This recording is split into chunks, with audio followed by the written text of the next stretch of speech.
Assalamualaikum warahmatullahi wabarakatuh. Perkenalkan, nama saya Febrina Sinta Putri dengan NPM 24754049 dari kelas 4B. Akuntansi biaya produksi dan pemanenan atau panen. Aset biologis dalam peternakan adalah hewan hidup seperti sapi, ayam, atau ikan. Pengakuan perubahannya, status aset biologis ini sangat penting karena mempengaruhi kapan biaya mulai diakui sebagai biaya produksi dan bukan lagi sebagai biaya pertumbuhan yang dikapitalisasi, serta bagaimana nilai aset tersebut diukur.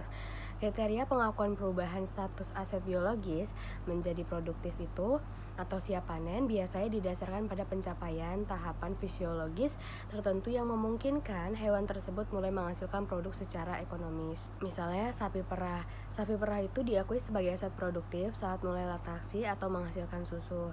Sebelum menghasilkan susu, biaya pemeliharaan sapi perah menambah nilai wajar aset biologis muda.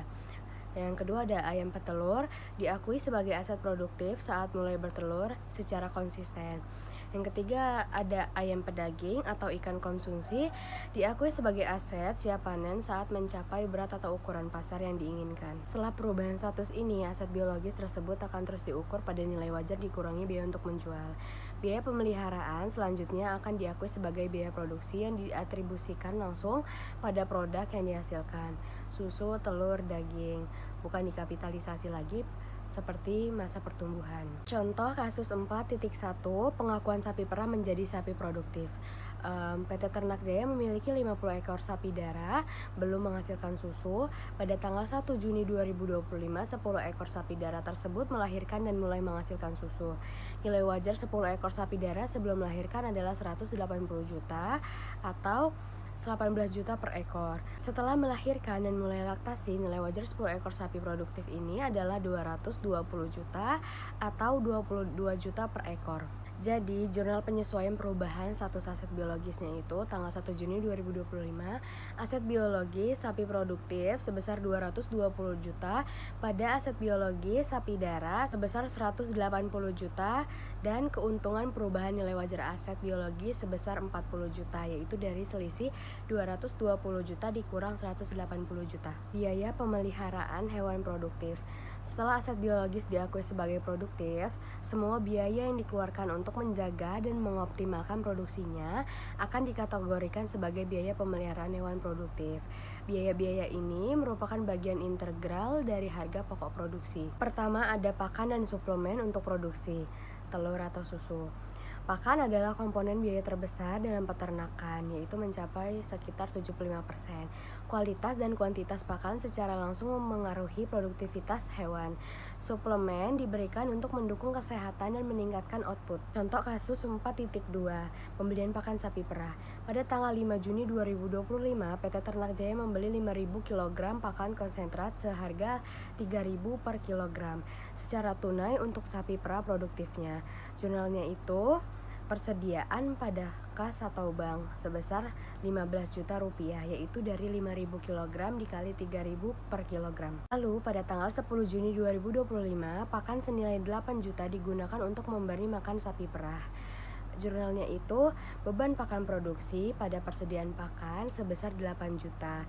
Jadi kita mengurangkan persediaan yang kita beli tadi, makanya kenapa persediaan menjadi dikredit. Selanjutnya ada biaya obat-obatan dan treatment rutin.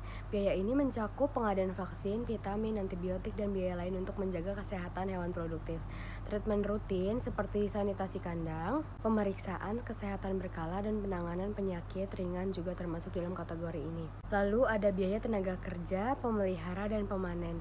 Ini adalah upah yang dibayarkan kepada karyawan yang bertugas merawat hewan produktif atau memberi pakan, membersihkan kandang, dan karyawan yang terlibat langsung dalam proses pemanenan produk atau pemilah telur atau pemerah susu. Lalu ada biaya operasional fasilitas produksi seperti listrik dan air, meliputi biaya listrik untuk penerangan, pemanas, pendingin, dan air untuk minum hewan serta kebersihan kandang dan peralatan.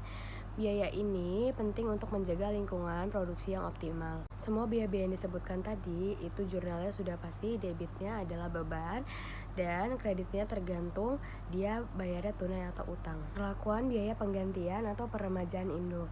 Ketika hewan produktif sudah mencapai akhir masa manfaat ekonomisnya atau produktivitasnya menurun drastis, perlu dilakukan penggantian atau peremajaan induk. Biaya yang timbul dari proses ini, misalnya pembelian bibit baru atau pemeliharaan anak dari hasil perkawinan untuk tujuan penggantian, akan dicatat sebagai investasi baru dalam aset biologis. Pada nilai wajar dikurangi biaya untuk menjual pada saat pengakuan awal. Aset biologis baru ini kemudian akan terus dinilai pada nilai wajar di setiap periode pelaporan. Penentuan HPP, daging, telur, susu, dan lain-lain. HPP adalah total biaya yang dikeluarkan untuk menghasilkan suatu produk. Dalam peternakan, HPP dihitung untuk setiap unit produk yang dihasilkan. Misalnya per kilogram daging, per butir telur, per liter susu.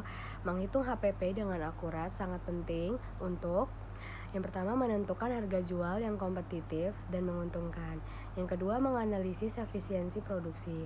Yang ketiga, mengidentifikasi area untuk penghematan biaya. Dan yang keempat, membantu pengambilan keputusan investasi dan perluasan usaha. Komponen utama HPP dalam peternakan meliputi biaya pakan, biaya obat-obatan dan vaksin, biaya tenaga kerja langsung, BOP variabel, BOP tetap, dan biaya pemanenan atau pengolahan awal. Sekian yang dapat saya sampaikan. Wassalamualaikum warahmatullahi wabarakatuh.